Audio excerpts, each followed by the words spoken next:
Today's reading is about hidden codes and hidden coding. So I kind of just sat here and pulled the cards out, not with that theme or topic in mind. I just felt, prompted, intuitively pulled to start shuffling and separating into piles, which I normally don't do. If you're not new here on the channel, we usually just have a significator card and then we pull cards during the reading. Sometimes I'll do them like this, sometimes not, but most of the time it's the other way. So this kind of felt significant to me in the first place. I wasn't sure what the topic was going to be. And then as I sat here preparing to start filming, I heard hidden code. A hidden code or hidden coding. So that is what we're going to be looking at today within these piles. If you feel called to more than one, there may be multiple codes that you're working with or multiple ways of deciphering those codes that you're being called to explore. So keep an open mind to whatever messages Spirit is seeming to want to bring through in this reading today. So pile selection, we have group number 1, the Storm card, group number 2, the Mountain, and group number 3, the Village. Timestamps are listed below, or you can use the chapter notes to jump ahead to your chosen reading or readings. Take what resonates and leave the rest, and we'll see you in your readings.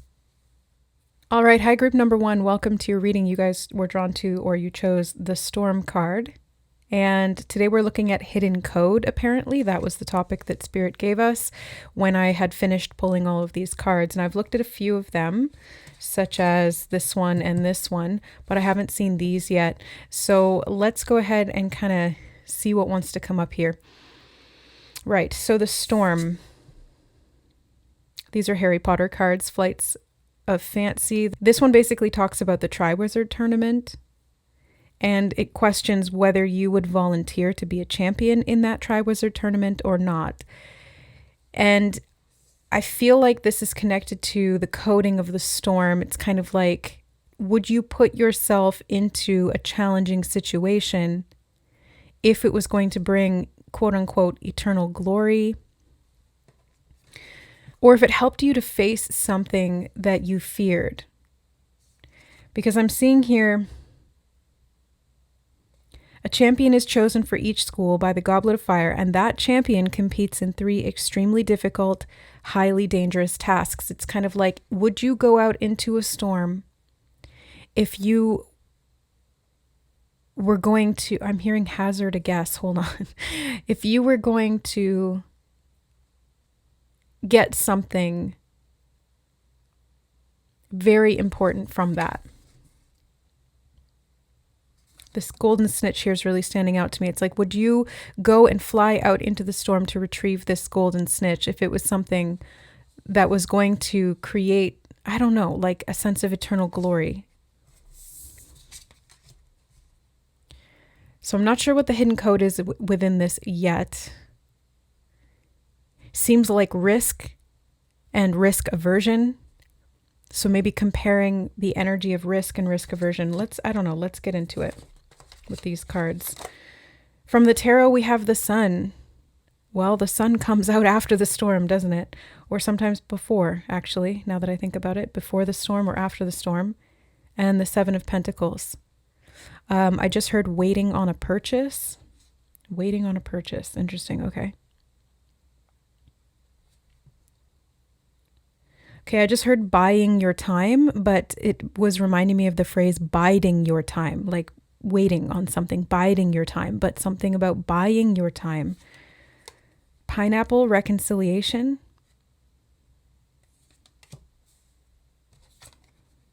Dog, close up, pleasure with a close friend.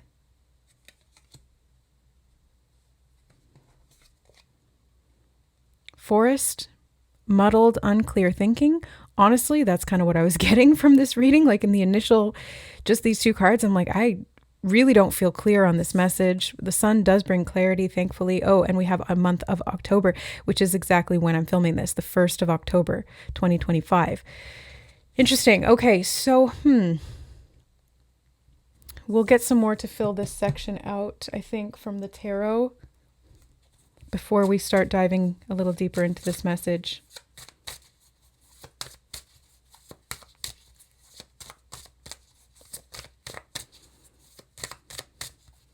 I just heard something about the members readings, something about a message in the members readings. So for those of you who are on the members side of the channel, there could be something from there that's connecting into this particular group's message for you. 2 5s. Okay, look at that. 2 5s. 5 of Wands. And I wanted to call it 5 of Swords for some reason, but 5 of Wands and 5 of Cups reversed. I keep hearing biding your time, and they're showing me something about bindings or wrist bindings, not handcuffs per se, but it's like some strap that's going around the wrists. Biding your time, buying your time, binding your time.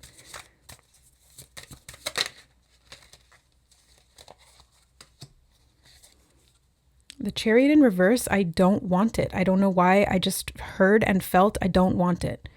I don't want that card. Why is that? I feel like I still need to leave it out though. Page of Swords reversed on the bottom. Biding your time. Page of Wands. Page of Swords. So 2 5s, 2 pages. The 5th page could be significant. The 5th page of a particular book.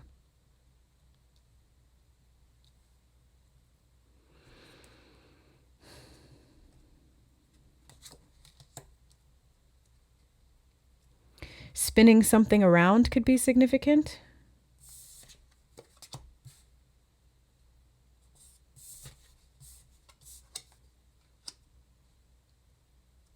Okay. Clarity seems hard to come by in this reading. Just want to say that. So there's something about this hidden coding that is unclear to you.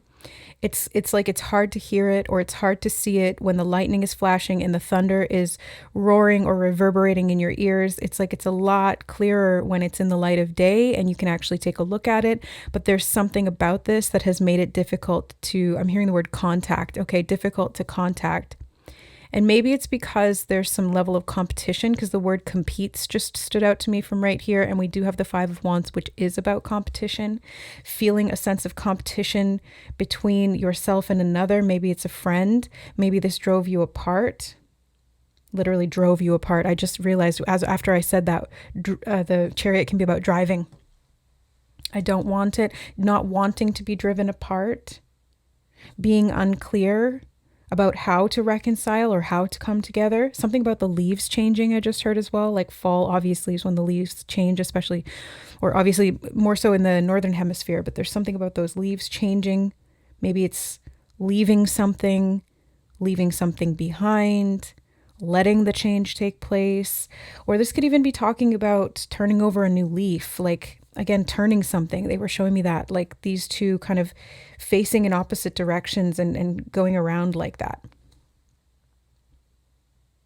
Something about the spiral nature of the storm I'm getting as well. The spiral nature of the storm. It's kind of like a hurricane that they're showing me in my mind's eye and how it is shaped in that vortex. Something about the vortex of dimensions I'm also hearing, and they're pointing me back to the 7 of Pentacles, but I wanted to call it Wands. That's so weird.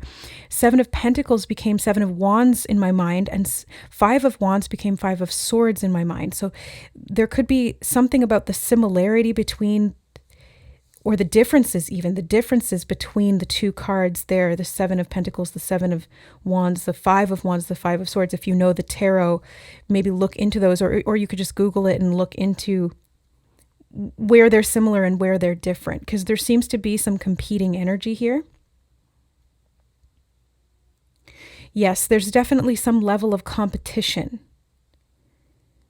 And I think the real question here is what's behind that? What's the goal? What is the goal within that competition, if that is the case?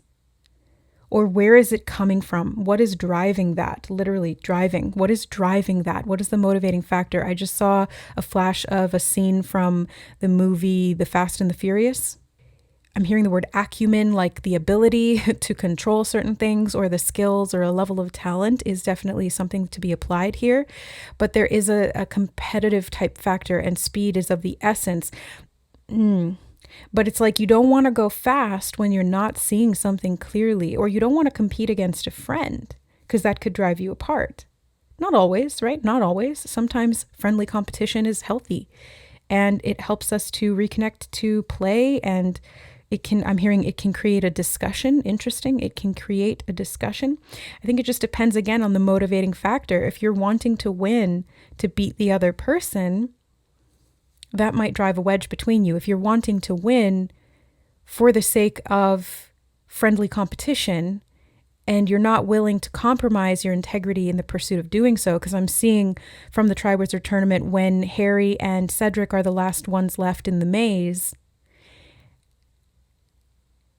and they do, like, the competition does kind of get under their skin initially. It does drive them to act out of integrity and to consider harming or allowing the other person to be harmed. But in the end, even though they're not close friends in the books and in the movies, Cedric and Harry are not necessarily close friends, but they have no ill will or animosity towards one another. They're willing, both of them, to compete with integrity, and they want to do it with that integrity at the core of their being that central focus of why they're doing this or how they're doing it.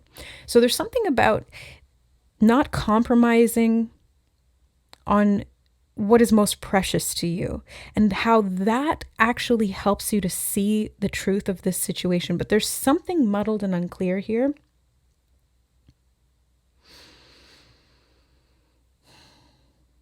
And to me, I'm hearing driving force and pushing away, and that I'm seeing somebody trying to push a car that is stalled out. It's like trying to push it away from you. Like, I don't want this car that can't move, so I'm going to push it away, even if my friend is in it. Oh, that's interesting. Even if my friend is in it, I'm going to push it away because it can't move. Maybe there's a fear of being held back or being limited by someone else's stagnancy or stuckness, or even by your own. Like, if this is not somebody else, it could be just an aspect or part of the self. And this could even be pushing away some emotional chaos, like wanting to push away that emotional chaos. But at the same time, the code, okay, hold on, I'm hearing the code is hampered by disagreement. Thank you, Spirit. The code is hampered by disagreement. And they're pointing me to the pineapple with reconciliation.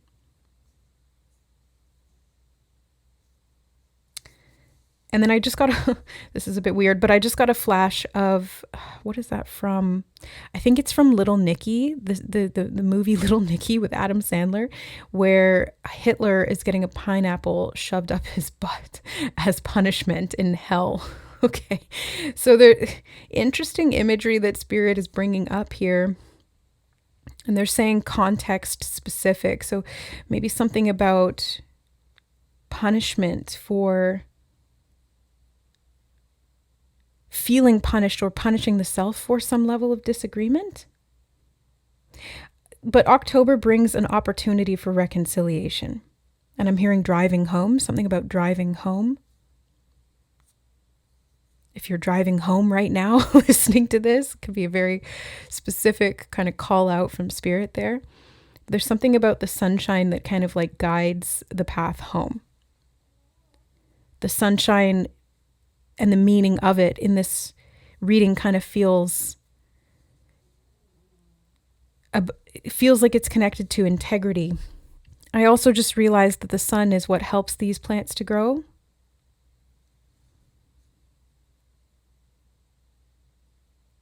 But I am continuing to be shown something about binding, and they're showing me the word glory connected to that. So maybe it's the ego, because the sun in the shadow sense can reflect ego.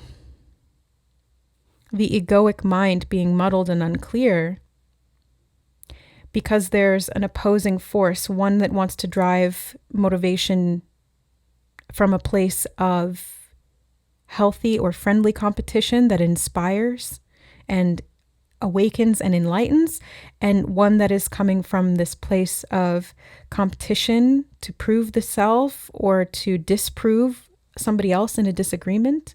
I'm hearing playing devil's advocate, something about playing devil's advocate.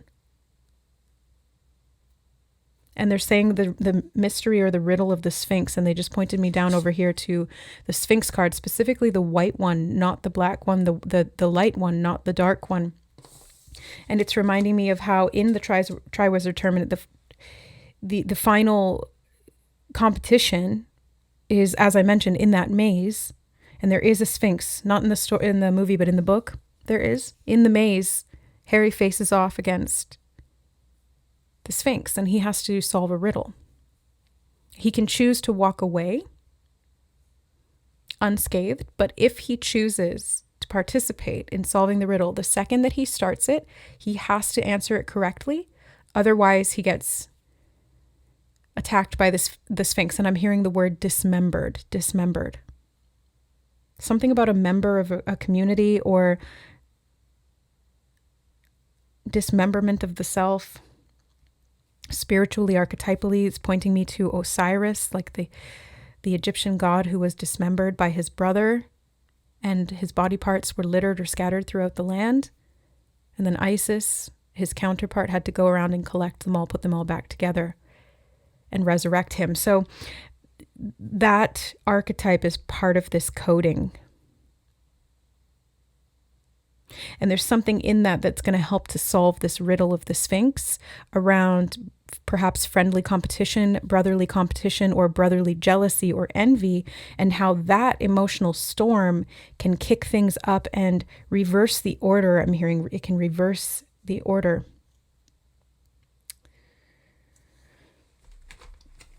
Something about the order of the Phoenix, or the order of the Sphinx. Well, the order of the Phoenix is another reference to Harry Potter. That's the secret society that they formed to combat Voldemort. But the order of the Sphinx, 3 of discs coming out here as well, as I'm just looking for a little bit more clarity. Feels like sharing. Sharing is caring rather than competition. I'm hearing doing it the right way. 8 of Cups, doing it the right way, following a path that feels more aligned with the soul.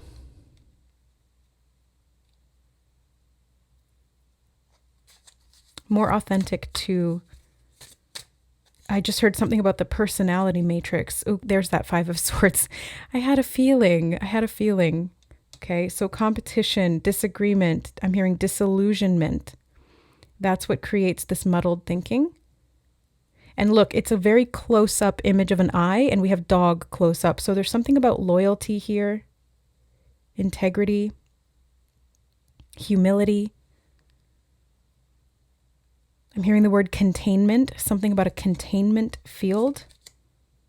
The Hanged Man in reverse, a containment field that you are meant to get free from. And the coding here is going to help you do that. But there was a reversal of some kind. Something was spun on its head and put in the opposite direction. I'm hearing the word fluidity, and there's something about the ego coming back up again. King of Discs. Okay, I just heard the consciousness and the conscious one. The consciousness and the conscious one.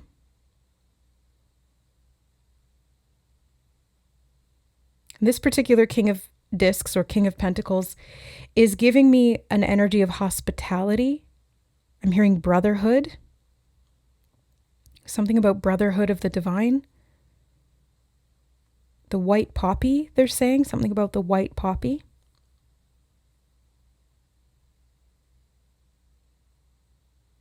And a push and pull where there needs to be loyalty. I was called to something this morning about Samwise Gamgee from The Lord of the Rings, and his loyalty and devotion and service and love ultimately to Frodo, and how that made him the true and often underrated hero of the story. But he was not in competition for the ring. He was not in competition with anyone. He was in brotherhood, and I'm hearing the word compatriot. He was so loyal to his friend. Okay, the High Priestess. Okay, they said this is what unbinds you. Are you talking about the High Priestess being what unbinds them, Spirit? Or did you mean that loyalty or fidelity in brotherhood and friendship, basically. Like we're using brotherhood to mean friendship, I think, here, because they keep saying brotherhood, but it's not about gender. It's loyalty and friendship. Which one do you mean here? Oh, that's interesting. They said the friend of a foe is a friend. And they're saying a spin on words, and they're showing me a web being woven. A spin on words. Well, basically what they just said there is reminding me of the phrase, the enemy of my enemy is my friend. And they're saying the word compatriots again. Something about patriotism. They're showing me the word school, learning something. Maybe this is about a difference in beliefs. Again, it's like in playing devil's advocate. Somebody likes to play devil's advocate, and this just leads to confusion. Ooh, and then Spirit said, or clarity. It's a very confusing message, very muddled. Well, and that's kind of what the forest does, right? It's like it leads you into its darkness, especially the storm and the forest here. It's like things get very confused. It's hard to tell what's what. It's difficult to stay on track, but as with the Eight of Cups, it's like you're meant to walk sort of a straight and narrow path here. And things do get confusing if you start to, I'm hearing challenge one another. And they're showing me two words for school. There's a school here and a school here. Two schools of thought. Spirit just said, okay, thank you. Disagreements over beliefs. And true friends can have disagreements and not allow that to drive them apart. They can have healthy competition and not allow that to drive them apart. The Magician. I heard making a way. Something that was stolen, they just said, and they're pointing me to these planets. This one kind of looks like Saturn, but it's blue, so it reminded me of Pluto. This one looks like Mercury. This one reminds me of Uranus. We've got Earth there, Venus, Mars. So there's something about the planets. I'm hearing string of events or string of connection, something about fate, connection, and being bound through time. Oh, right. What did they start off saying there with the sun? Something about biding your time or binding your time or buying your time. Okay, buying yourself more time here. 8 of Discs. Oh, there's that. Oh, look at that spider web in the corner of the tree.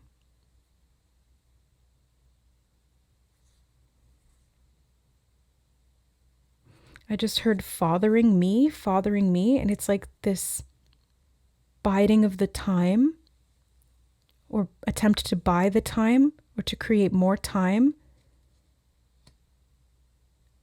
Somehow connected to that spinning of the web and the spinning of the wheel and the spinning of some kind of a reversal or like a cycle that goes all the way around, and it goes from right side up to upside down to right side up again. Feels like karma or fate.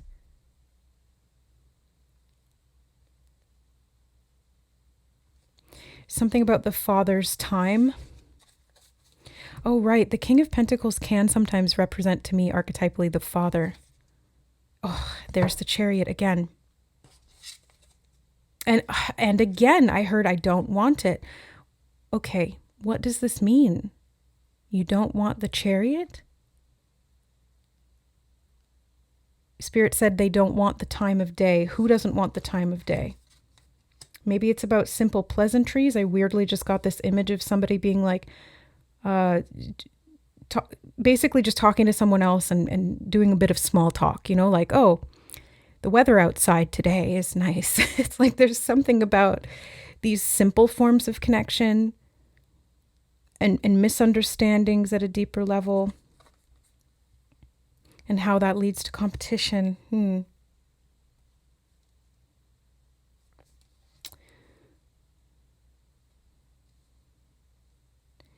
Something about being led. They're showing me like a horse being led. Oh, right. You can lead a horse to water, but you can't make it drink. You know what this really feels like to me? It's like friends who don't agree on something. Like I know I've said it in this reading, but like now it's kind of becoming a bit clearer to me. It's kind of like there's a disagreement. something about popular beliefs. I just heard popular beliefs, and now they're showing me a scene, or I saw a flash of popular mechanics for kids, which I don't think they have on the air anymore, but something about, like, again, learning the dynamics of how certain friendships or relationships fit together and turn this wheel of time or bind or bond you with other people, and your choices in how you exchange or interact in relationship to friends and friendship, or even the world as a whole. Like, you know what I'm saying? Like, for example,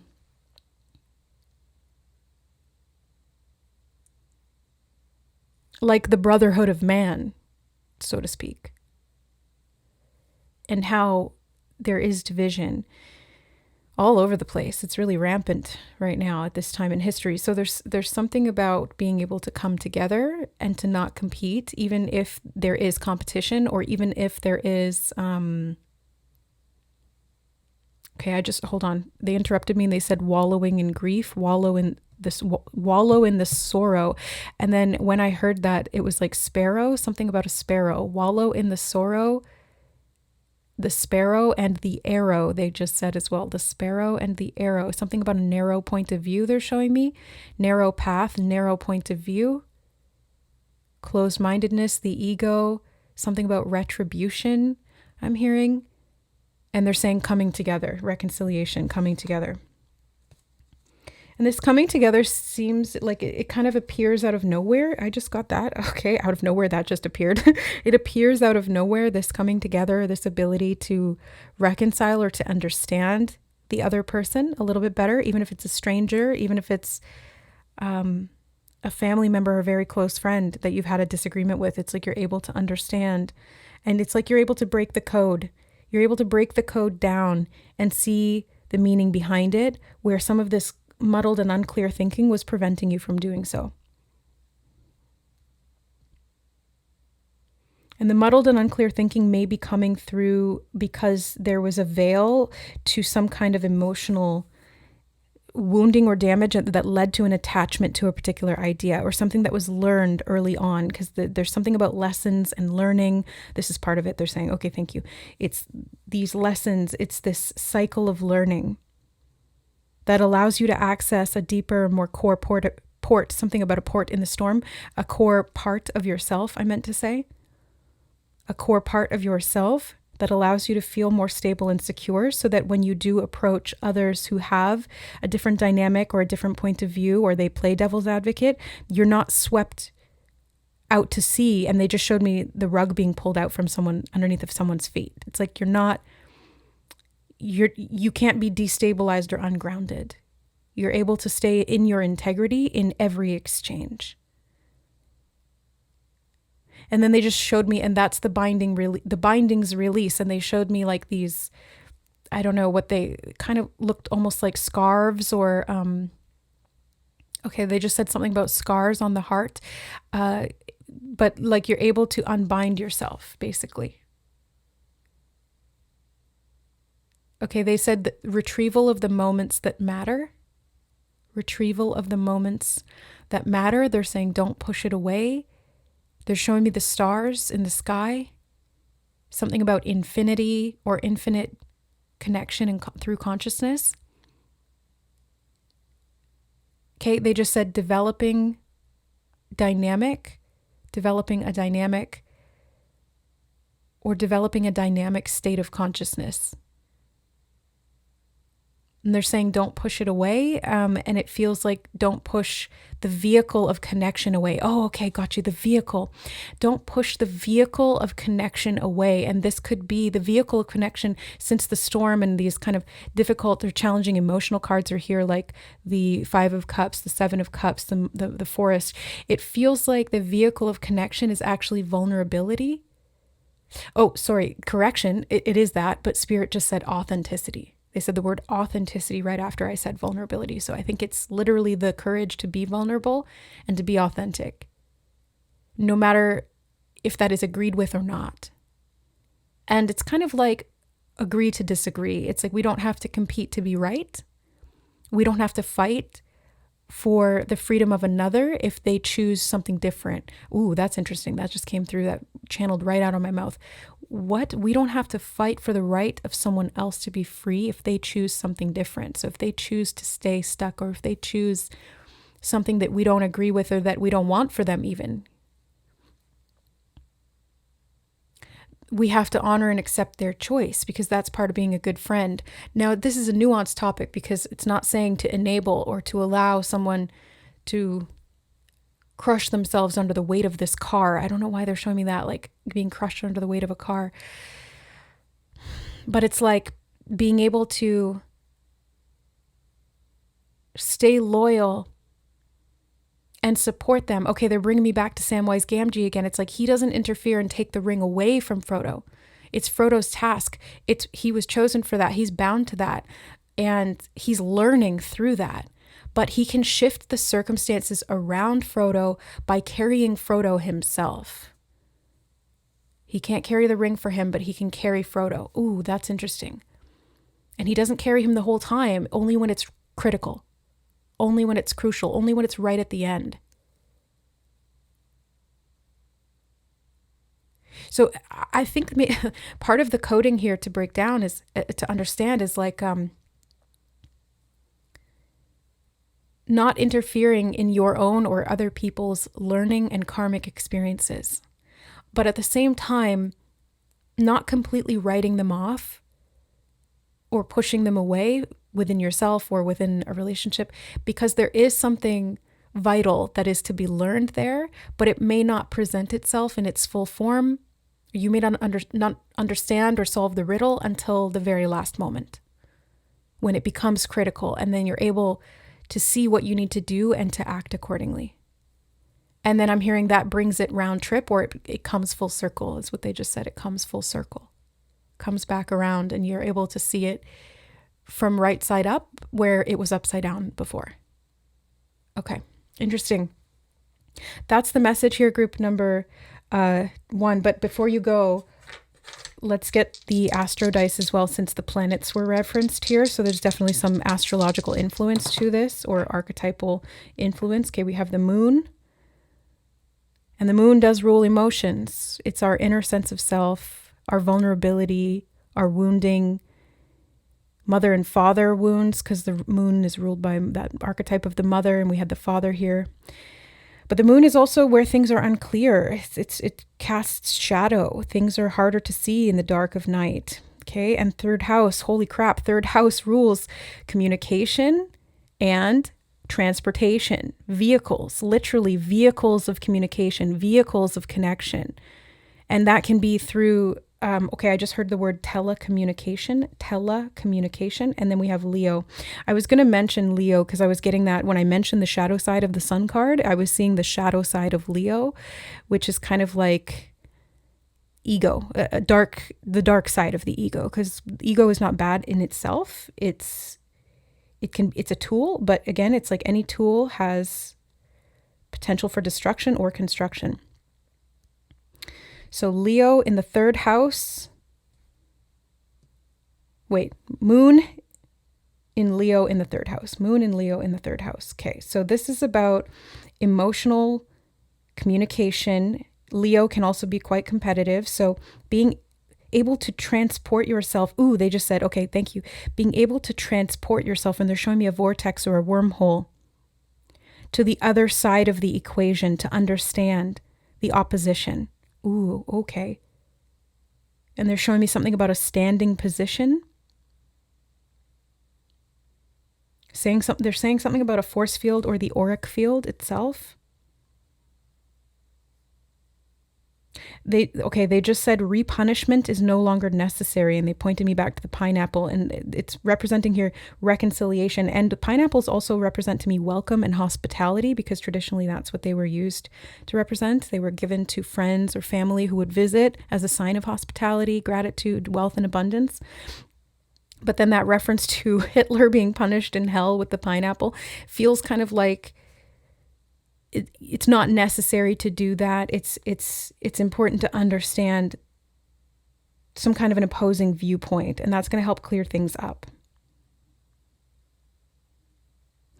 Psychic or telepathic connection could also be important here, and it could come up in sort of overt, I'm hearing the word gregarious, which Leo tends to be, gregarious types of ways. Now, not sure what that means.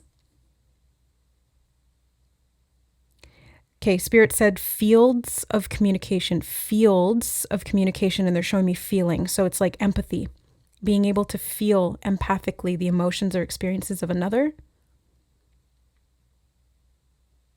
And they're showing me the storm clearing when two people connect and feel in sync or in tune. They're showing me these two cars stalled out and stopped beside each other, but being able to listen to the rumblings of each other's engine, and it's like they sync up somehow. This is interesting. And then the calm of that storm, or the eye of the storm, or perhaps it's like a port in the storm. There's a sense of peace that comes from that, and that knowingness of that connection. It's like we're not meant to be fighting against each other. We're meant to be on the same side, even if it appears that we're not. And I'm hearing there are no sides. Thank you, Spirit. They said there are no sides. That's part of the illusion. Yeah, so seeing beyond the veil will help to create or expand that consciousness to remove that distinction of the self and the other. They're saying gregarious nature, and Leo is sitting on this King of Pentacles, which is about nature itself, like the nature of your being, the nature of friendship, the nature of the natural world, something about the organization of organisms, Spirit just said, the organization of organisms, like kind of how we're structured or how we're wired. And I think we're really wired for connection over competition, especially in a peaceful scenario. But that's not always been the case. So maybe there's some work to do in cultivating that point of view and how that shifts everything around. It need not repeat back on itself, is what Spirit just said. It need not repeat back on itself. And they're showing me somebody walking away from a conversation because they've repeated themselves too many times and it's not been heard or understood.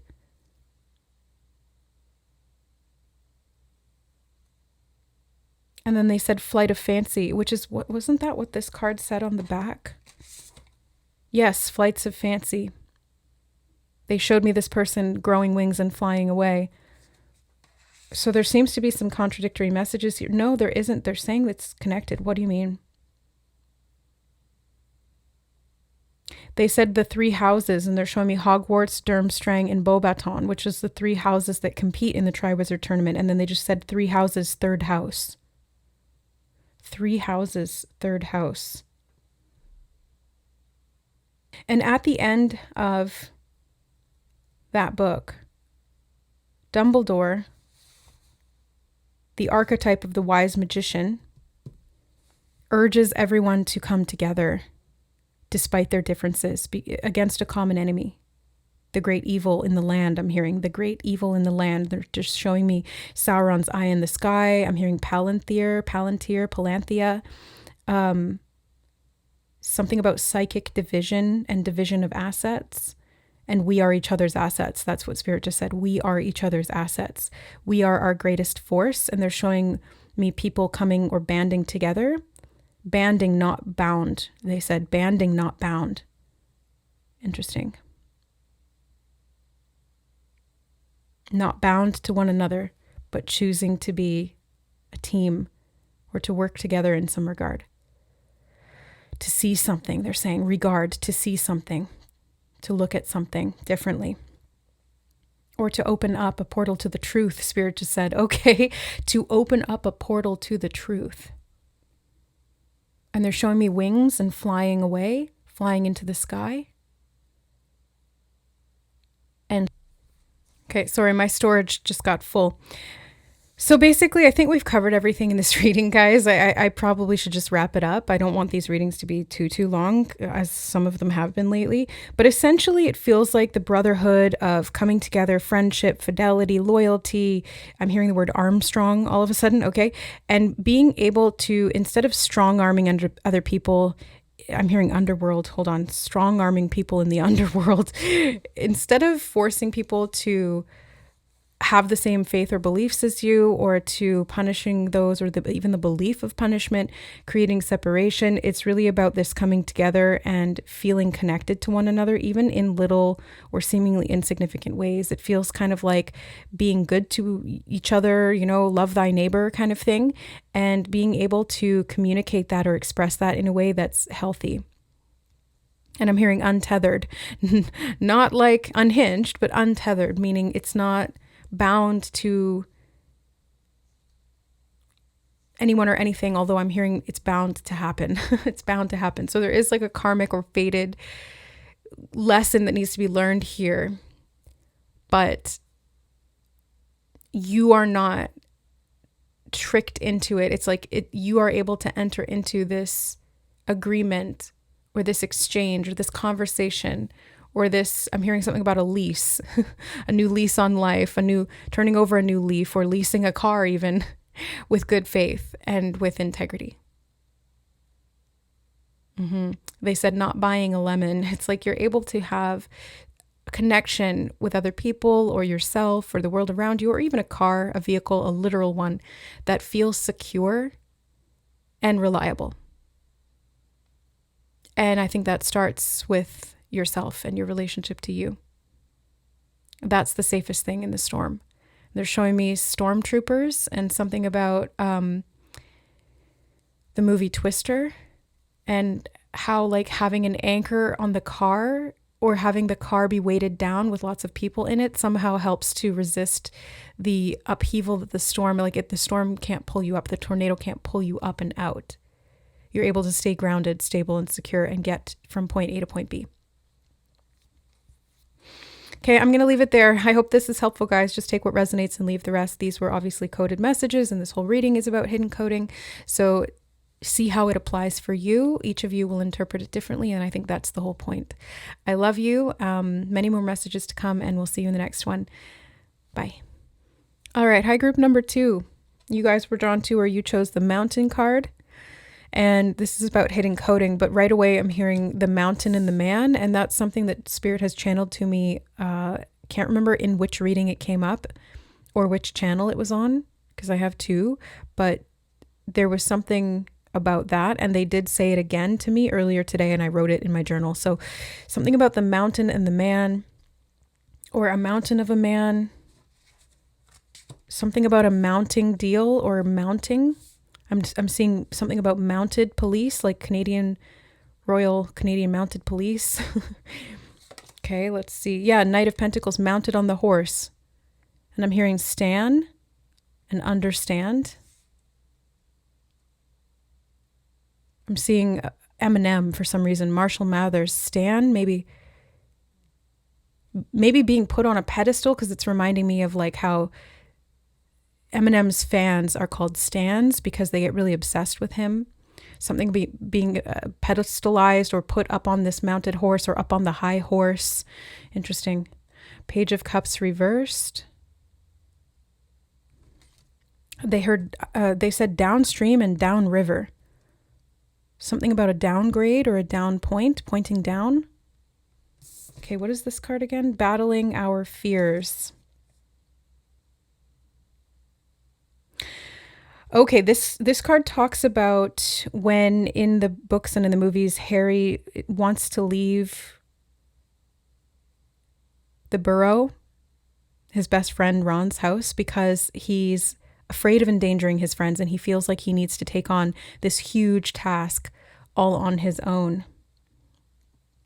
But Ron stops him, and Harry finally accepts the help that he deep down knows that he needs, although he stubbornly wants to reject. And it says, sometimes the best way to handle a challenging situation is to accept your friend's help. Have your friends ever stopped you from making a hasty decision, or offered something about opting or offing something, or offered help during a difficult time? Did you accept? Why or why not? Do you think things would have been different if you had made a different choice? So perhaps there's something about pride here and humility, accepting help.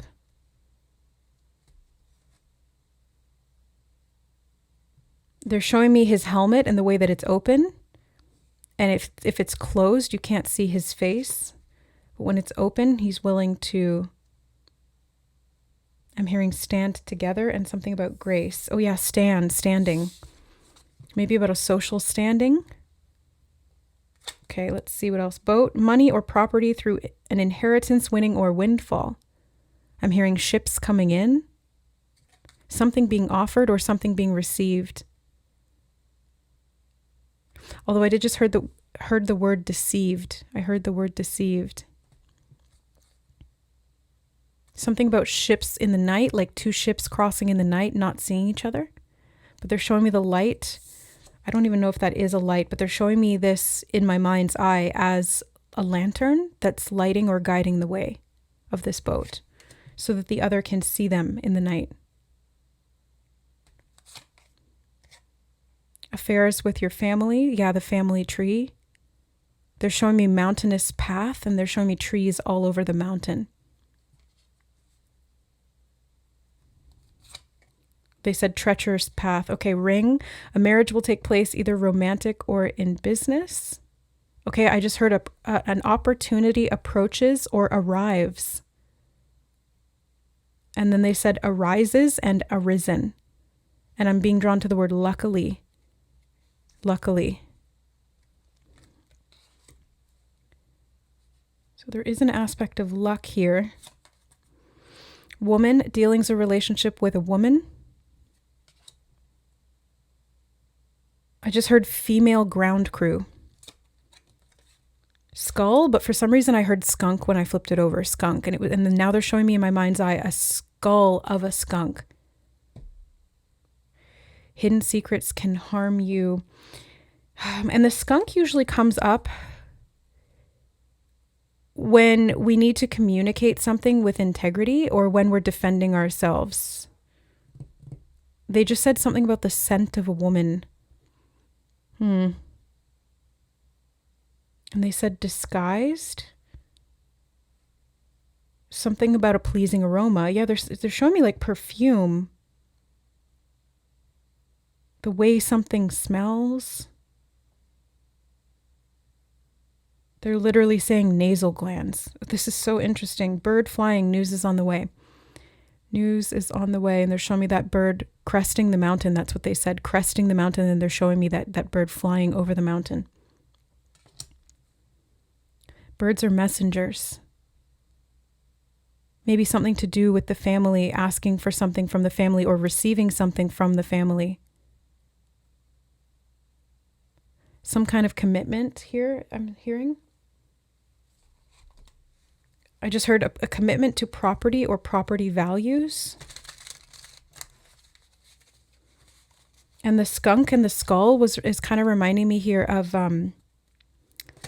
like Pepe Le Pew when he falls in love with the cat that has a paint stripe down her back because he thinks that she's a skunk. I don't know what that's talking about here. Maybe it's something to do with love.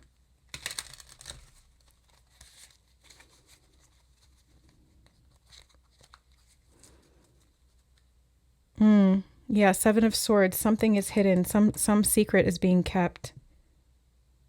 And it could have to do with finances, money. I'm hearing the word retrieval. Retrieval of assets or retrieval of finances, financial property, they're saying. Eight of Swords kind of flipped out in my hand there, so I'll take it. I'm hearing Goliath. The mountain. Oh, a mountain of a man. Goliath. David and Goliath. It feels like going up against something huge. Something about land rights. I have no idea what they're talking about here. This could be esoterically referring to like dominion over the land, meaning the earth, the new earth. Or this could be literally or physically speaking about actual property, a home, a family inheritance. Something about the hand and the bird, a bird flying from the hand or a hand in the bush. Seven of Cups. I heard 8, 7, 6, 5, 4, 3, 2, 1, and it is 8 and 7. Okay, we have 10 here, 10 of Wands. I'm hearing mischievous and burden. Mischievous burden. A bird in the hand is worth two in the bush. And they're showing me a whole bunch of birds in the tree. It's like mating season. Crows and ravens in the tree, perched there, waiting. Waiting for what? A sign? A signal? Are they giving or receiving that? Giving that, they said, giving that, okay. About what? Something romantic? The scent? Something about hormones or pheromones? And fair play? Strength? Oh, Spirit just said the lioness is revealed. The lioness is revealed. Something about a very powerful woman or a matriarch of the family, or maybe your own courage or strength to take on this mountain. Something about a mountain or mass, moving mountains. The strength to move mountains. Oh yeah, literally the strength card and mountains. The strength to move mountains. When done appropriately or accurately. The Emperor. Well, he would be the patriarchal ruler, and I just mentioned something about matriarchy, so there could be something about that. It's like the matriarch or the patriarch of the family.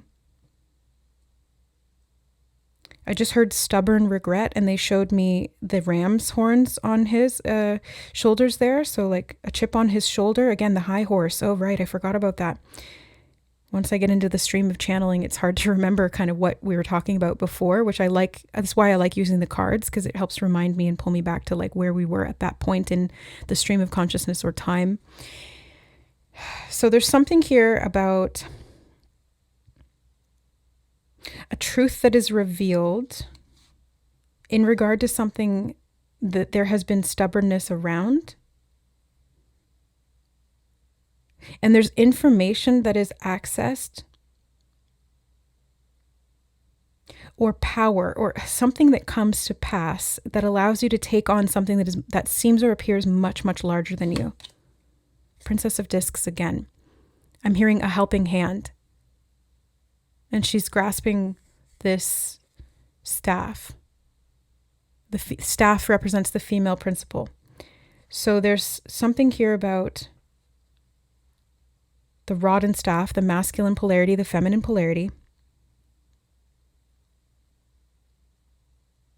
I heard growth and ingenuity.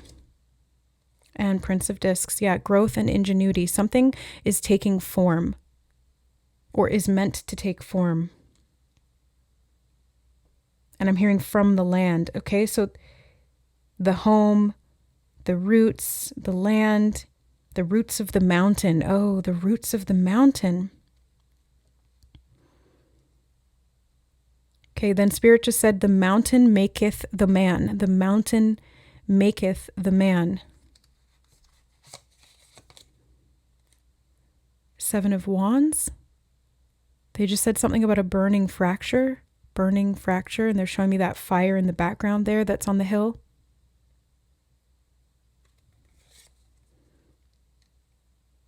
And they said in self-defense, and they're showing me her shield. Oh, they said shattered, and they showed me her shield shattering. It's whole here, but something about a shattered shield. Three of Wands. But the home remains stable, they said, and they're showing me this as in like this structure of the home. The birds, yeah. Bluebirds. Or crows and ravens. The structure of the home is intact. Something about the integrity of the home. Yeah, the stability, Four of Wands. There's something about the stability of the home that remains intact despite something shattering. And they said coming to pass and coming to light. And they're showing me these two ships in the night again, but they pass each other without noticing. And they have to retrace their steps. Three of Pentacles, to share something important. I just heard caught in the night or caught out of bed. Caught out of bed. There's a man in the mountain here. Someone getting in your head. Maybe hidden secrets getting in your head.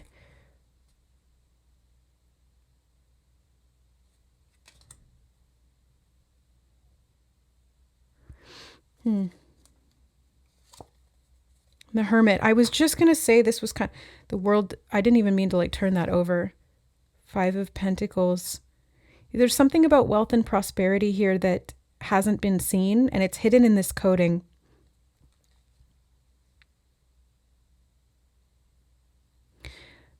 You know what's standing out to me? These. I'm hearing the 4 faces of man. We've got this golden eagle, the bull, the lion, and this man's head. Okay. Something about the grid network is, yeah, that's connected to that. Okay, thank you.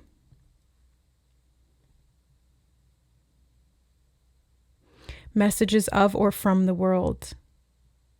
And I'm hearing the word succinct.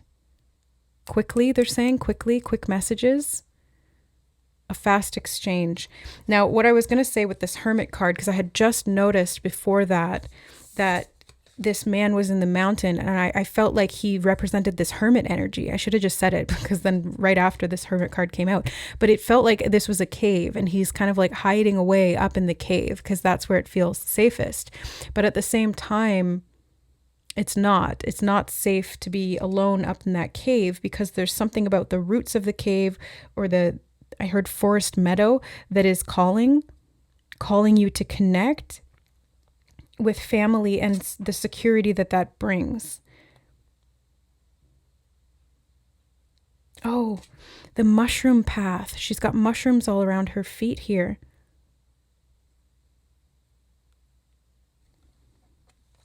Something about the root network and the communication through the root network. Like mushrooms grow underneath trees and they help the roots of the trees to communicate. It's like a mushroom network of communication. And it sends and receives electrical signals. There's something about the roots of the mountain that's connected to that. Okay, they just showed me echo chambers or echoes in the skull. Something about reverberating sound in the skull. So senses seem to be significant here. Clairsentience could be significant. Smelling something, hearing something. Tonal resonance I'm hearing. Okay, so something about frequency or shifting vibrations.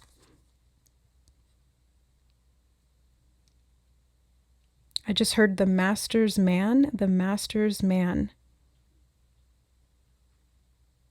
And then they're saying the mountain maketh the man again.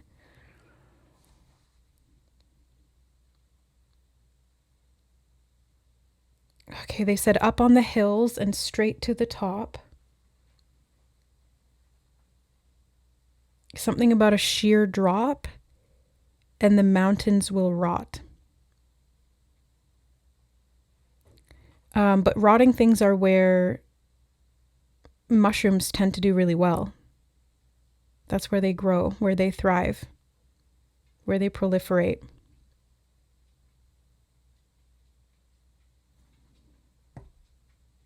Princess of Cups. They need a lot of moisture. Something about the scent of the forest now, although I just touched the woman card again. Scent of a woman or scent of the forest.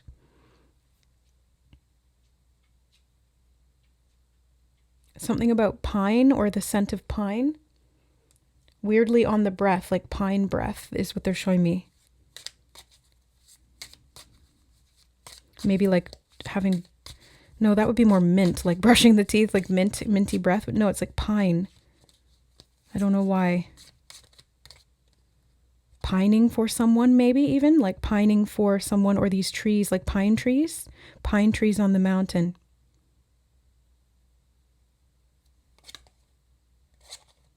The shark, take care or there will be a loss of material wealth. I'm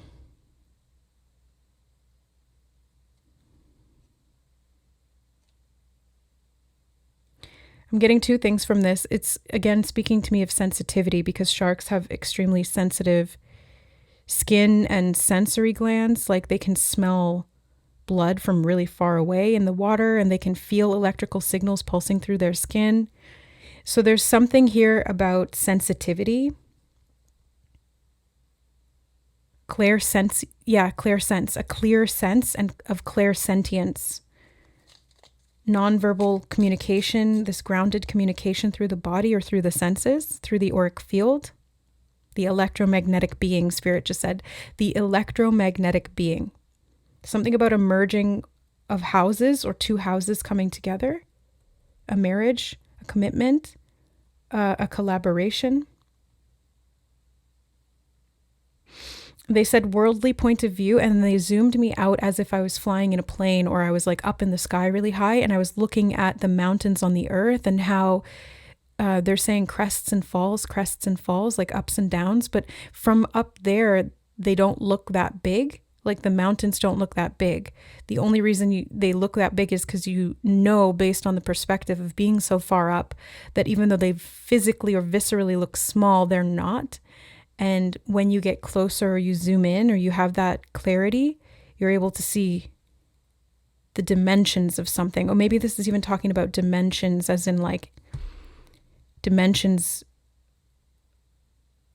I wanted to say like interdimensional, but they said dimensions of thought. 4-leaf clover, good fortune, great good fortune, great good fortune.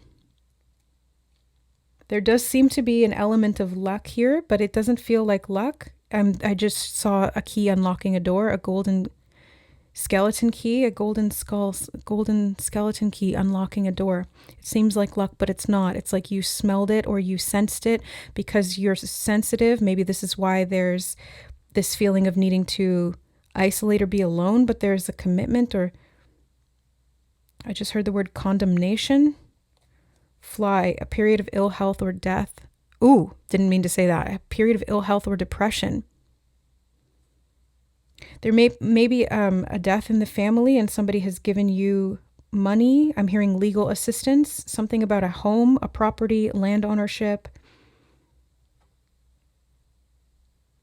And news being on the way, something about a circuit.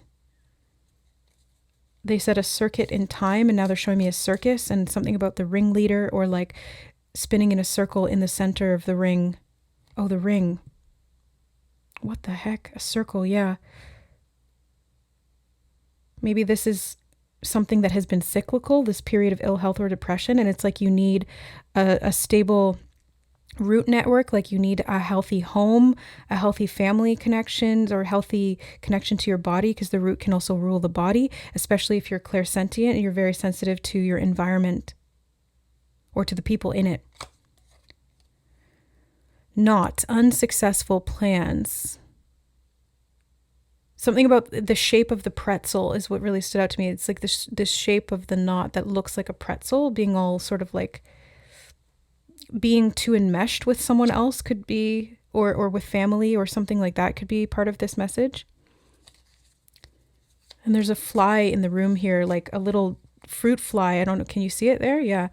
And you got fly here. So it's like a fly on the wall, a spy, something about ill health. Table, hard work ahead. They said the mountain maketh the man. So there's some kind of hard work here to develop the strength to be able to trust yourself, is what I just got all of a sudden, to trust yourself, to know what is on the table, what is facing up, what is it that you can see. Okay, we have a month, May. May may be significant, the month of May. Something about the mother, because I just heard mother, may I? Maybe asking for permission, or I heard to have and to hold. That was a reading I did recently here as well.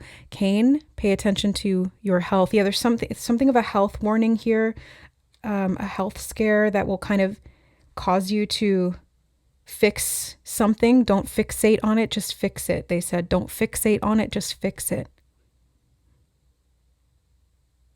This cane also feels like wisdom to me. It's like having a walking stick to help you up the mountain, especially if you are feeling weakened. This is part of developing the strength to take something on, to take on the world. I just heard to take on the world. Okay. Something about a girl and a man, they just said. And they said understand. And then they said stan again. Stan. Huh? Okay, they just said the frequency is shifting. They said nautical points or nodal points, nautical points. Yeah, the knot and the boat. Needing a place to weigh anchor or needing a place to,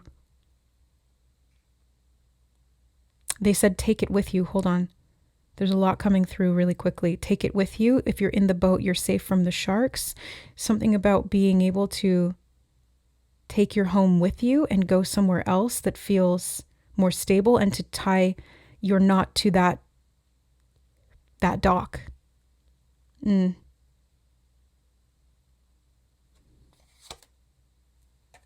Cup, you should accept valid criticism. Here we are back at this sort of ego territory. Somebody not needing to be on the high horse anymore. I just heard disillusionment and conclusion. They're saying finalizing or finishing the story. And they're bringing me back to the word luckily here. Luckily, Ron finds him in time and talks him out of it. Luck, there's luck. There's some luck involved. You might receive some kind of criticism that talks you out of something that you intended to do out of pride, or that you intended to do because you thought it was what you had to do. But instead, you're guided in a different direction. And that saves you a lot of trouble when it comes to your material resources and your health. They seem to be connected, the money and the health, because they're both root chakra, sacral chakra, clairsentience, physical health, your family, your structures, your connections, your support networks, survival. Yeah, and carriage, a journey, either physical or mental. This does feel like a journey up the mountain. This feels like, they're saying cresting and crestfallen. Hammock, taking a vacation physically or mentally. So there's something physical and mental going on here, and this something reverberating in the mind, maybe causing ill health or dis-ease. Dis-ease in the spirit, in the energy, causes disease in the body. So there's something about unknotting, in this case, in this context, unknotting something that was painful so that there's more fluidity or flow of energy. And in the other context of the knot, it's about understanding where you need to put down some roots so that you feel more stable. And maybe something about pride was making that difficult. Involvement with the law. I had a feeling there's something legal here to this, whether literally about like property ownership or land rights, or something about a lease agreement I'm hearing. But it could also be something more esoteric in regard to like this spiritual law. The law is also involved in commitment within relationships. The law can be involved in something about progress and a journey. Spirit's saying. Kitty's here in the reading for you as well. Kitty is for confirmation. And then you have the egg. Success assured with good plans and hard work. So there's definitely hard work involved here, because they've mentioned that twice. But you don't have to do it alone. Love, deep affection, and caring. Yeah, you don't have to do it alone, group number 2. You can really accept support. And it may actually be needed here. It may be through another person that you are making something work, or that you experience some good luck, because it's through the connection that you are, I'm hearing, made more portable. It's through the connection that you are made more portable. Interesting. A port in the storm came up in group 1. And Samwise Gamgee came up in group 1 as well. And I'm just really realizing the connections to this reading as well. Group number 2, because I'm seeing Sam carrying Frodo up the mountain to Mount Doom to throw the ring away, the one ring of power. So it's interesting because there's like a shadow side and a light side to each of these cards. The knot in the shadow sense is like these family ties that are very constricting, or these karmic knots that keep you stuck in loops. And on the right side, or on the light side, it's the power to anchor and ground yourself to something that's important to you, or to literally tie the knot to get married. Right? I just realized that too. The ring is represented here in both shadow and light as well. The shadow side being the ring of power that is destructive or corruptive. I'm hearing disappointment. Saps the energy, they said, and they're showing me Frodo when he's carrying the ring for too long. It starts to weigh on his spirit, and it makes him doubt his friends, and it becomes so heavy that they're saying something about holding it in your heart. Don't hold that pain in your heart, they said. Okay, release it, let it go. and being able to move on literally or metaphorically, they said, but physically just came out of my mouth. So physically moving could be part of this. Yeah, they're saying made more portable.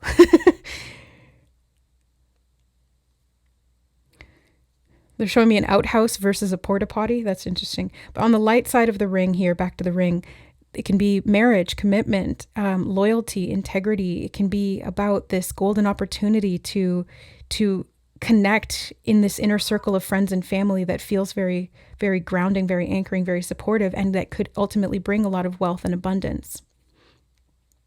I just heard free seeding. They're showing me something about the seeds at the feet of the mountain. The seeds at the feet of the mountain. And they said, and then they pointed me to the word burrow. Harry tries to leave the burrow, something about family. I didn't mean to say fam, but yes, fans, family network. I'm hearing the fountain of youth and the mountain are connected somehow. Fountain of youth and the mountain. They're showing me this page of cups in the upright, holding this fountain of youth, the cup of justice, they just said, the cup of justice in his hand. He's got the whole world in his hand. He's got the whole world in his hand. He's got the whole world in his hand. Something about the man and understanding or standing. Okay. That's a lot. Very cryptic, very coded, came at you fast, but I hope that this is helpful. And I would advise that you sit with this and these messages, you see what stands out to you, what really kind of prompted something within you or felt resonant, even if you didn't understand it fully. The context will be given or will be received as needed. And if you feel called to jot some of these symbols down or the messages that came through, there could be something in the spring that makes a lot more sense here, or that helps you, I'm hearing, to father something new, like seeding new life, to father something new, to create something new. I'm hearing inception. Yeah, and the magician, to incept, being intercepted to incept. Ooh, interesting. Being intercepted to create something, to seed something new. Okay, I think that's it. Again, if you felt called to group number 1, these 2 readings did feel connected, although they're a bit different, but there's definitely some themes that came up. Like they had the chariot twice. You guys had the carriage, the port in the storm, the boat, the mountain. Yeah, there was definitely some themes here. Their reading was talking a lot about brotherhood, so it feels connected to this message of loyalty, fidelity. I'm hearing anchoring, something about anchoring to a new time, a new space, a new world. And they said within yourself, it unfolds from within. And they said a bird on the wing. Worth 2 in the bush. Okay, something about a prophecy, Moses and the burning bush as well. Okay, I'm going to leave it there, guys. I hope that this was helpful, very cryptic, but helpful, hopefully, in decoding or understanding what's going on with you and this message and what Spirit wanted to relay. I love you. Thank you for being here on the channel, and we'll see you in the next reading. Bye. All right, hi, group number 3. Welcome to your reading. You guys chose the village. And the first thing I'm hearing is something about it takes a village. You know, like it takes a village to raise a baby. You know that saying? Something about that. Okay, let's do this one first. Okay, boggart. A boggart is a creature that takes on the appearance of the thing a person fears the most. Fortunately, they can be defeated by a simple spell, ridiculous, which will force the boggart to turn into something the wizard finds amusing instead. What would your boggart be? What shape would you force it to turn into if you could cast a ridiculous spell? Battling our fears. So maybe there's something here about facing a fear. I have been getting synchronicities and references to the boogeyman coming up and seeing the boogeyman in the light of day. I literally wrote that down in my synchronicities journal. So there's something here about being able to face the fears and doing it with collective backing, or maybe it's even facing the fears of the collective, because the village can sometimes talk about groupthink as well, and like how people kind of get into these mass hysteria type things. Because I'm seeing now the movie The Village by M. Night Shyamalan. What was that about? I think it was something about witches or like fears of the witch in the forest or something. I can't remember. But I'm getting this vibe of kind of like there's something that either a group of people that are afraid of, that you have had to force yourself to face, or you're going to face some fear that with the support of people around you, you're going to be able to deal with it. Okay? The Hermit and the Eight of Swords, but I almost wanted to call it the Ace of Swords. So something about clarity after a point of confusion or confinement, feeling trapped, feeling stuck, feeling stagnant. There's a freedom, this sense of freedom that I'm getting really strongly from these two cards. Being freed from the fear, being freed from the false mindset about something, or I'm hearing the Garden and thank you. The Garden and the Gate, which is actually a card from the Energy Oracle. I don't have it right next to me. I do have it, but it's somewhere in the stockpile of card decks that I have on my bookshelf. But it's basically that card. It talks about getting out of some kind of a comfortable space to go into the discomfort of the unknown, being willing to unlock that gate and free yourself from confinement, even if that confinement is comfortable in some way. Hills, obstacles to overcome. Yeah, I was seeing that, like, this kind of looks like that. I've been getting a lot of Lord of the Rings references coming up recently, I've noticed in the readings, and I'm seeing, like, the Shire and the comfort of the Shire and the obstacle in facing the fear of maybe leaving what is comfortable, what is known, what is familiar, that safe little village, and going out into the world alone, into the unknown. But it ultimately breaks you free or sets you free from something because you're able to face the force of that fear head on. And it doesn't necessarily mean that you have to do it entirely alone, because the Hermit's reversed here. So I think part of facing this fear is knowing that you can take some aspect of the village with you, or some of its crucial members.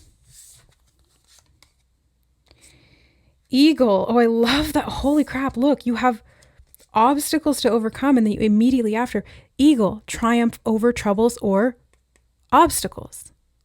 Overcoming these obstacles, facing these fears, getting free. The eagle represents this freedom to me right now. So it's like you're able to get free. Get yourself free. Bowl, plenty of material things. And you can carry those things with you. You can take them with you. I heard your nourishment is not in question. So your needs will be met.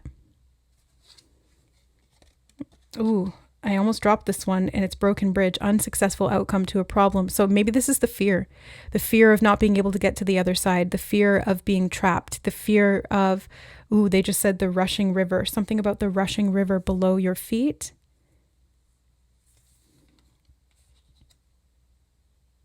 Fear of transcending, fear of crossing. Something about outside the bounds. Unbinding yourself and getting outside the bounds. Now, the water at the foot of the woman in the Eight of Swords represents emotions. She's stuck in the mind. She's mentally trapped by false beliefs and fears, but the emotions are guiding her out. So if she follows those emotions, she gets herself free. But there may be something here emotionally, because the river feels like rushing emotions or overwhelming emotions that seem to want to or threaten to overtake you and drown you in them. It feels like, how can I possibly face those? But there's something about shrinking the fear down, making it into a miniature of itself so that you can really hold it in your hand and understand what it is. And so you can face it without this level of resistance or this fear of facing the fear. That just reminded me of the scene in Harry Potter, which is connected to when Harry's learning the spell Ridiculous to face the boggart so that he can face the Dementors, because the boggart for him manifests as Dementors, which is basically a representation of fear itself. And Lupin says that. He says to him, "Very wise, Harry, the thing you fear most is fear itself." Okay. So group number 3, there's something here that it's like you fear fear. You fear facing the fear. So what you fear most is fear, which is actually very wise. The hermit, the wise man, it's actually very wise. But at the same time, that fear can masquerade or be disguised as many different things. And so it's not actually about the thing that you fear. It's about the fear of facing it, the emotional resistance to facing it. Okay. And I'm hearing and having your needs met. in doing so. Bear, danger, especially in money matters. There may be fear around not having your needs met physically or financially. But you're able to overcome these obstacles. You're able to face and fight the bear to free yourself. Wow. I shit you not. I shit you not. I did not look at these cards beforehand. I shuffled them out, kept them face down. The only ones I saw were these two. Bridge, successfully fur, the fur of the bear. Hold on. This reading is getting funny but silly in a good way. Again, it's like ridiculous, like laughing at the fear. And they're showing me the bear's hair standing on end like it got shocked, but it's really just like the bear is actually more afraid of you than you are of it. Not literally, obviously, but like maybe. But it's just this concept of, you know, like everybody's afraid of spiders, but the spider's more likely to be afraid of you because you're a freaking giant compared to it. So the bridge, there's nothing to fear. You fear the broken bridge, but the bridge is there. It's intact. You successfully overcome this problem. You triumph over your troubles. The obstacles are overcome. And it's funny because right before doing this reading, turning on the camera, I went into the bathroom to relieve myself because group 1 and group 2 were kind of long. And I've been drinking lots of water. Again, water, emotion, hydration, fluidity. Anyway. And when I was in the bathroom, I heard obstacles were...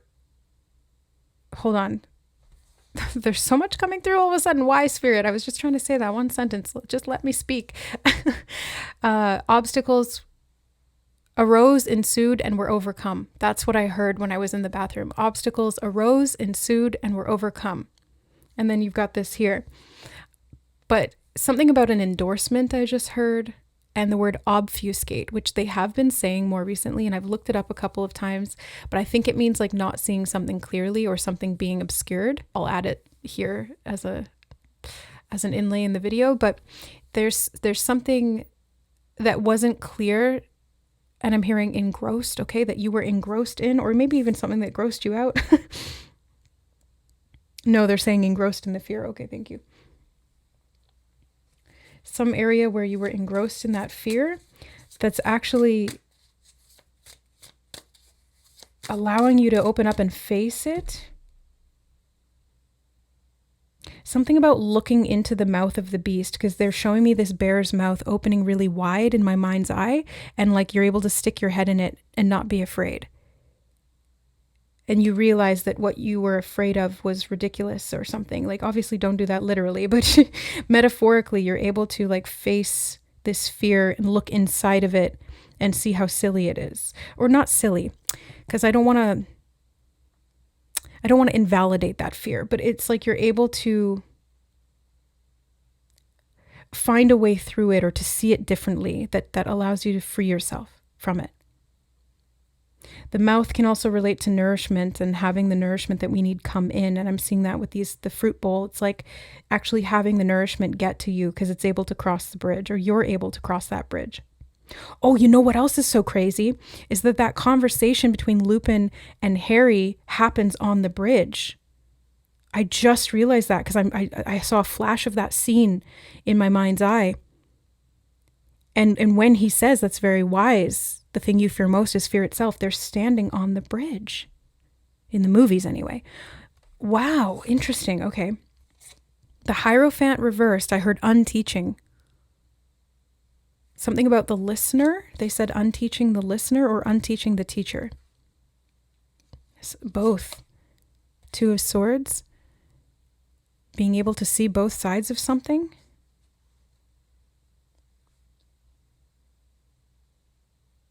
Okay, now Spirit is saying unlearning the listener. Unlearning the listener. Four of Swords reversed.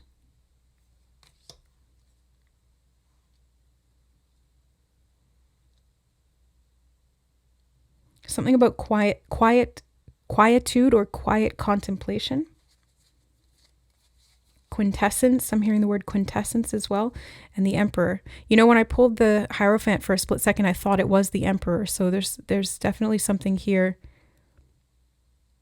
about this. Oh, they said authority over fear. Thank you. Authority over fear. Something about at the behest of the listener. That's what Spirit just said. At the behest of the listener. Something about the parishioner. The Hierophant, they're saying. It's connected to the Hierophant. Parishioner. I'm not sure what that word means directly, but at the word of the parishioner. Something about preaching from a pulpit. 6 of Wands reversed. They said a successful outcome. And in the upright, the 6 of Wands does represent victory, but it's in reverse. But they did say successful outcome. So maybe you believe something will not be successful because you've been taught that somehow. You learned that, or you listened to someone who preached about that. Maybe it's like somebody who failed at something that you want to do and they're talking you out of it or trying to convince you that it can't be done, but you're like, no, I'm going to do it. And then you point out to them why their fear is ridiculous in your mind. I'm not saying to go do that, but this is the example I'm being shown. It's like you're able to kind of poke holes in someone else's fallacy of mind. You're able to kind of say to them, there's illogic in your so-called logical thinking or something like that. 8 of Pentacles reversed. I did see that on the bottom before too, so. Oh, okay. Spirit just said doing it imperfectly or not at all. It's like how to break this fear is not about doing it perfectly. It's being able, it's like this. Okay. So the lesson may have been learned here, or you may have listened to someone about perfectionism. And then there's a fear of doing anything wrong. And so that's why this fear has many faces, because it can show up in many different things. And it's like it's difficult to overcome obstacles when you're a perfectionist because you feel like there's always one right way to do it and every other way is wrong. And if you can't find that one right way, then you get kind of stuck in possibility paralysis. You get paralyzed in a sense. So there's something here about retraining yourself and unlearning that way of operating that you were taught, either directly or indirectly, but that may have been internalized, and how those warning signals of danger that are saying, you can't do it this way, you have to do it only this one way, it's actually a fallacy of thought. And you can unlearn that. You can unteach yourself that. You can relearn that there are multiple ways that you can build this bridge, or that you can reconstruct the bridge, or that you can build alternate bridges to get across to the other side. There's not just one way to do it. Your imagination is the limit, Spirit just said. Your imagination is the limit. So work on cultivating that freedom of imagination so that you can be a free thinker and think yourself, think, but not think, because it's not in the mental linear realm. The linear realm is that perfectionism of we have to do it like this, like this, like this, like this, like this. But the emotions were being highlighted as the key to, or the source of the freedom. So again, it's like the right side of your brain, the imagination, the holistic way of thinking. There's something in that that's going to show you the way out. And it's going to become very clear. So maybe contemplating, meditating, dreaming, daydreaming, free association. I'm hearing free association, which is what I do a lot of in these readings. Free associating is kind of like Spirit will give me a symbol and then or a word, and I'll start to try to interpret that in all of these multitude of ways. And there's no right or wrong way to do that. It's just free. It's free for interpretation. That's going to lead you to some aha moment is what it feels like, right? The Ace of Swords. I wanted to call the 8 of Swords the Ace of Swords. That's the epiphany, the click, the aha moment, the idea, the light bulb over your head that illuminates the clarity of this one truth that you've maybe not seen, or an alternate path to a multitude of truths that you haven't seen that allow you to invent a way across, or invent something ridiculous to face that fear, or to disempower that fear, to take its power away from you, or the power you were giving it. 9 of Wands. It's okay. So it's kind of like there's some imprinting from the past here of some hard lessons. And this fear of failure in the future. It's like, if I failed at this, then I'm going to fail again. Or if other people failed at that, then there's more of a likelihood that I'll fail. And that to some degree might be true, but it's a fallacy of thought is what Spirit is saying. There's something about hope here, and new hope, and not taking hope at face value, or fearing hope itself. Spirit just said, oh my God. Whoa, this goes way deeper than I thought.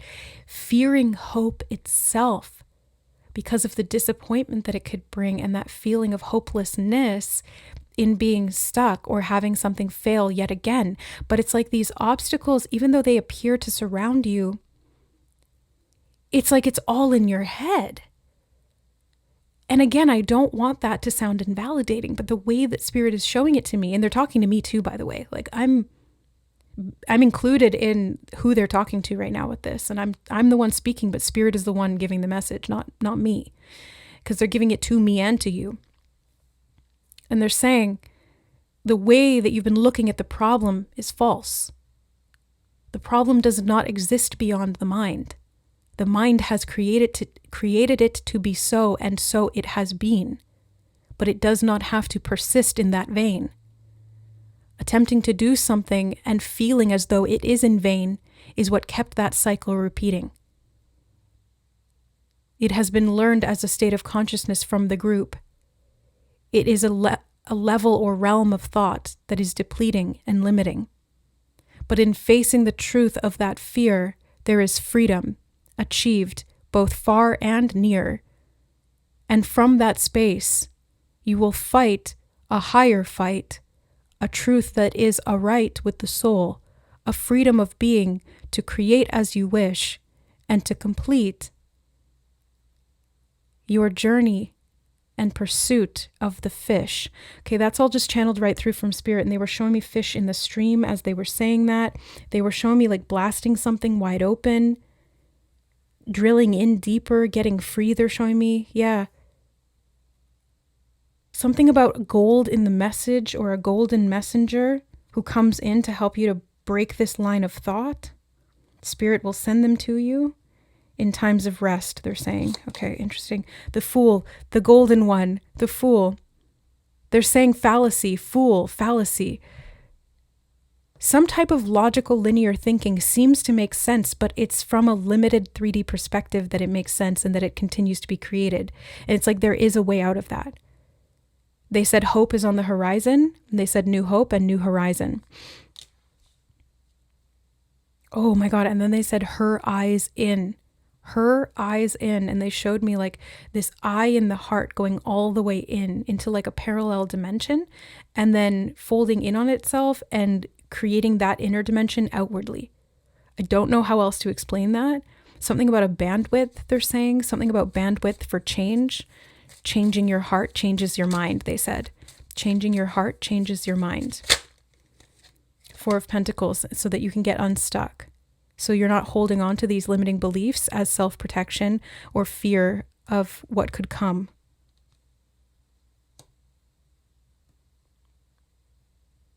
Something about a scarcity or a lack mindset, or this feeling of limitation or being oppressed.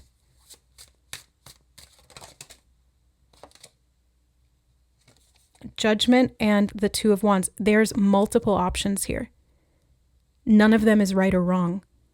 It's really more so about exploration, and you get to make the final judgment call on which one you choose. But there's something about removing that layer of perceptional fallacy of we need to only choose this one because this is the right one and every other one is wrong. It's like, no, the angels are literally coming in, blaring their trumpets and saying, you're free, you're free, you're free. Choose whatever you want. Choose whatever feels most empowering for you, what allows you to overcome these obstacles from,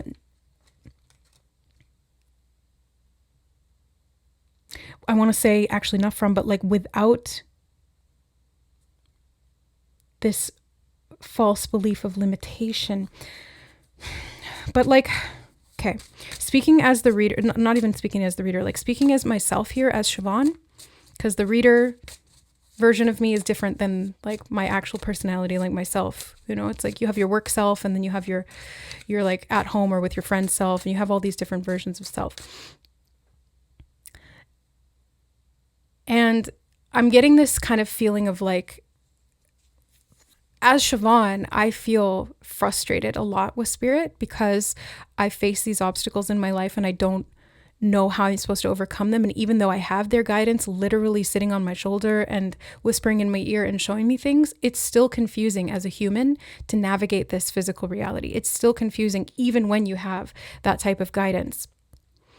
And so, okay, they just said blasting open the solar plexus. Blasting open the solar plexus, something about insight within, like the inner sight. They're showing me again that eye in the heart.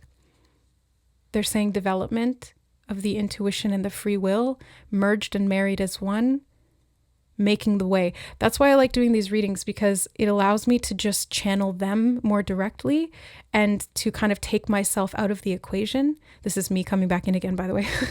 But it's like, in my daily life, yes, they're there and yes, they guide, but it's not like I don't set aside time to connect with them. And so things can get muddled or confused, or that fear can become louder and bigger than it actually is, but it seems huge. And then when I sit down and do a reading and I connect like this, there's like a transcendence of that, and the human self and all those fears and beliefs kind of shift to the side and get out of the way so that spirit can come in and channel straight through. And that's when I get these truths and these enlightening moments and these epiphanies. So I feel like there's something about that that's connected here for you, group number 3. It's like kind of being able to get out of your own head about this, or step to the side and let spirit speak through you, because the water is representing not just emotion. Now that I'm looking a little deeper at this, it's actually like the flow of spirit. It's like the essence within you. Oh yeah, they did say quintessence. I think that's what that means. It's like the essence of spirit that flows from within you, that's helping to guide you out of whatever situation you found yourself in, and to realize that, okay, they just showed me a flash of the scene when Neo in the Matrix goes to visit the Oracle, and there's that kid bending the spoon with his mind, and he's like, you don't bend the spoon. There is no spoon. You bend your mind. This is what they're talking about. And again, applying that in the human world is sometimes difficult, but like when I'm in this energy with spirit and they're showing it to me and I'm doing this reading, it feels so obvious and so clear. It's just like taking that and transplanting it into the physical human reality is sometimes hard. Like it's like the concept of it is so clear, the feeling of it is so clear, but then taking it into the real world and actually making it applicable to use in the face of these obstacles is sometimes a little more difficult. And they're showing me Harry training. Okay, thank you. So it's like, it takes some time to learn how to do this, to progress. Like he starts out not being able to combat the Boggart with the, oh right, he's practicing the spell to block the Dementors, which is like him accessing his own happiness, his greatest joy. So there's something about buoying your spirits here with joy, with hope, with faith, because that illuminates things and provides a guiding light. I'm hearing stream of consciousness again. So playing with that idea of like deep, I'm hearing regression work, okay? Something about regressing into the deep mind to be able to find something here that's going to set you free, or something that was blocking you. You'll be able to identify what it is and to move it to the side so that you can move through. King of Cups. The spiritual leader I just heard, and they said the pulpit again, the spiritual leader, which is you. Like there is no spiritual leader outside of you. We are all our own spiritual leaders, and we have to be, and we have to learn how to master that. The inner mentor archetype lives within you. This is what I channel to help me do these readings. This is what I channel to help me in my daily life. But we have to practice getting better at that. We have to cultivate that connection on a daily basis and set aside time specifically for the development of that. It's like going to class with Professor Lupin and practicing that spell. We have to keep at it to get stronger at it. And in times where our hope is really, really low, or it's hard to muster, yeah, it's hard to use that spell of protection against the Dementors of life, but we have to do it. We have to get stronger and be able to muster that hope, that love, that feeling of truth that's in our hearts at all times, because that's the way that we blast through the false illusion. That's how we find our way home. That's how we get across the bridge. And we have to do it together. So like this is how I'm helping, I hope, by helping to muster this strength again in a sometimes dismal, disappointing, and depressing world. It's like we have to find and look for and cultivate and nurture any seed of hope that we can. because it's the only way through. And dimensionally, it is literally an access point, and the portal is in your heart. It always was, it always will be. We have to face the fear, the anxiety, and find the truth within or despite it. Finding the truth within ourselves despite what we see on the surface, because the surface is not always what it seems. The fear has many faces, but so do you. So do you. And you have a face for every form that fear takes. So brace yourself lovingly and embrace the wisdom of the knowing of your truth to be able to break yourself free of whatever has been a limitation in your life or that you have perceived as limiting. You have the power. You have the power right now. They said you have it in your hands, and they showed me this man in the Nine of Swords taking his hands off of his face in this grief and this fear, and instead looking at his hands and going, oh my God, I have the power. I have the power. You have the power. We have the power to get out of fear and lack and scarcity. Yes, all of your material needs will be met. The fear is like teetering on the precipice of financial ruin or physical health issues or fear of loss of something or just fear in general. But like you've got the magic wand in your hand.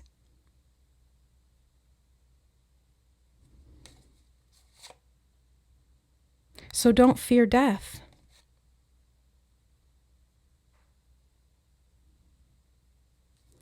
Don't fear this hopelessness, futility, like it's all been in vain. No, not if you command it or will it to be. Yeah, don't let the devil take your power. Don't give your power to that fear, because the fear is the devil. In this archetypal story that the Spirit is telling here. Keep yourself pure of heart, meaning don't lose hope, don't lose faith. Remember your multidimensional self. Remember why you came here. Remember you will always have access to that. Remember that this is an illusion.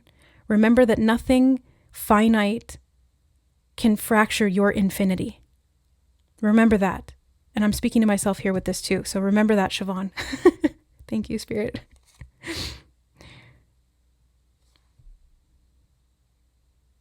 You've got the whole world in your hands.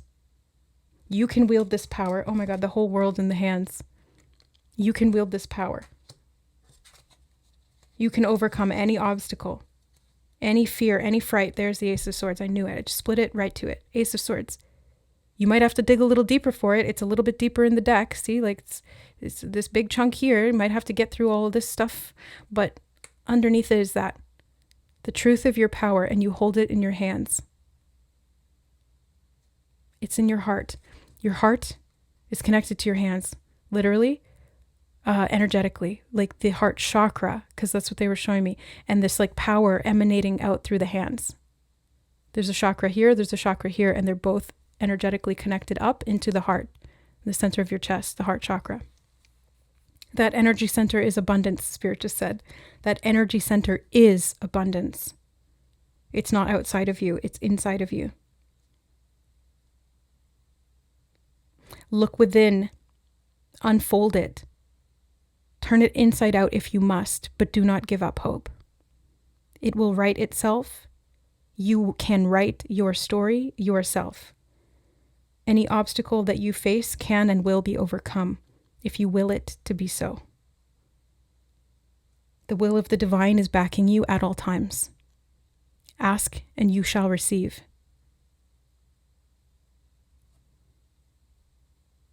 And then they said, we will fear no mountain that must be overcome. And the Ace of Swords came out again. Okay. Stream of consciousness. Getting across that river. Anything else you want to say here? I do feel these, we'll do these Pisces, ninth house, beliefs, philosophies, spirituality, a deeper truth that's hidden, and Neptune it rules Pisces as well, or Pisces ruled by Neptune. So it's the other way around anyway. But point being is that there's something about these. Oh yeah, the fish. They were showing me the fish in the stream. Neptune rules water, the ocean, rivers, lakes. Pisces is the fish. Ninth house is authorship, publishing, higher pursuits of knowledge, philosophy, spiritual teachings, beliefs, like literally what we believe to be possible, what we believe about the outside world, our reality contracts, I heard, but I was trying to say constructs. So there's like a contract. Yeah, they're saying perpetuating, something about timelines. And you break it through accessing the inner fish, to swim freely, to see beyond the veil, to feel clearly, and to create from within. Fish also represents abundance. The many fishes, they're saying the many fishes, and they're showing me many fish in a stream of consciousness, making our way home, forging a path, fighting our way upstream, figuring it out, one obstacle at a time, together and apart. Seems like we're separate, but we're not. We're really not. We're a village. We're together, energetically, spiritually. We're not alone. You're not alone. I'm not alone. We're all together here doing this. So keep the faith, guys. I'm by your side, fighting in the wings with you. And so is Spirit. We are loved. We are treasured. We are precious. We will perceive, proceed, and receive. That's all just coming through as well from Spirit. Okay, thank you. And then they said danger avoided. Danger avoided. Out of the mind, out of the mind. And they're showing me shooing away negative thoughts. Shoo, shoo, shoo, shoo, shoo. Laugh at them as they pass by. Or if they come to visit, if they come knocking on your door, those negative thoughts or those fears or those ideas or those whatever, make them ridiculous. They're showing me a bear in a tutu spinning on a ball like in a circus. Yeah, the circus of the mind. Okay. Get out of the ring. Something about the ringleader. Getting out of that ring. Okay. Yep, I think that's it, group number 3. I'm going to leave the reading there. But I hope it's helpful. And I hope that you know that if there's any feeling of ill health or feeling of scarcity or feeling broken or feeling unable or hopeless or helpless, let's put that to the side. It will always be there if you want to pick it back up, but let's put that to the side temporarily and proceed forward with faith, with love. Heart healing. I'm hearing heart healing. Okay. I love you guys. Thank you for being here, supporting my work on the channel and helping me to find my way across this broken bridge. I love you, and we'll see you in the next reading. Bye.